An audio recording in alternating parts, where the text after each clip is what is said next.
Hi, നമ്മളിന്ന് മത്തി fry ഒരു സ്പെഷ്യൽ മസാലക്കൂട്ട് ചെയ്താണ് വറക്കാൻ പോണത്. ഇന്ന് അതിന് വേണ്ടിയിട്ട് നമ്മൾ മുളക് പൊടി, മഞ്ഞൾ പൊടി, അതുപോലെ ഇഞ്ചി, കുരുമുളക്, വെളുത്തുള്ളി, ഉപ്പ്, പിന്നെ കറിവേപ്പില, ഈ ഇത്രയും കൂട്ടം നമ്മൾ മിക്സിയുടെ ഒരു ജാറെടുത്ത് അതിനകത്ത് ഇതെല്ലാം കൂടി ഇട്ട് അരച്ച് നമുക്ക് ഈ മുളക് പൊടി, മഞ്ഞൾ പൊടി ആദ്യം മീനിലേക്ക് ഇടാം. അതിന് ശേഷം ഇത് എല്ലാം കൂടി ജാറിലേക്ക് ഇട്ട് നമുക്ക് അല്പം വെള്ളം ഒഴിച്ച് അരച്ചെടുക്കാം. ആദ്യം സൂപ്പറായിട്ട് ഇപ്പോൾ അരച്ചെടുത്തിട്ടുണ്ട്. ഇനി നമുക്കിത് ആ ചാളയിലേക്ക് ഇട്ട് നല്ലോണം പുരട്ടാം. ഇത് നമ്മൾ പുരട്ടി നമ്മൾ വറുത്ത് തുടങ്ങുമ്പോൾ തന്നെ നല്ല സ്മെല്ലായിരിക്കും.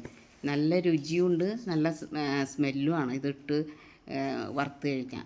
നമ്മൾ സാധാരണ ചാള വറുക്കുന്ന ഒരു മണമല്ല ഇതിട്ട് വറുക്കുമ്പോൾ തന്നെ നല്ല കൊതി വരുന്ന ഒരു മണമാണ്. ഇത് കണ്ട അപ്പോൾ പുരട്ടിയൊക്കെ വെച്ച് കഴിഞ്ഞപ്പോൾ തന്നെ നല്ല ഇതായിട്ടുണ്ട്. ഇനി ചട്ടി അടുപ്പത്ത് വെച്ച് വെളിച്ചെണ്ണ ഒഴിച്ച് ചൂടായിട്ടുണ്ട്.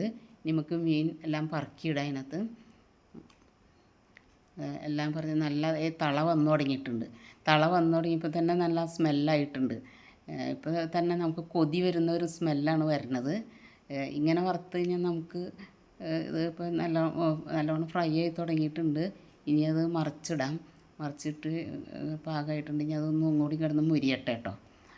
ഇപ്പോൾ നല്ല സ്മെല്ലായിട്ടുണ്ട്.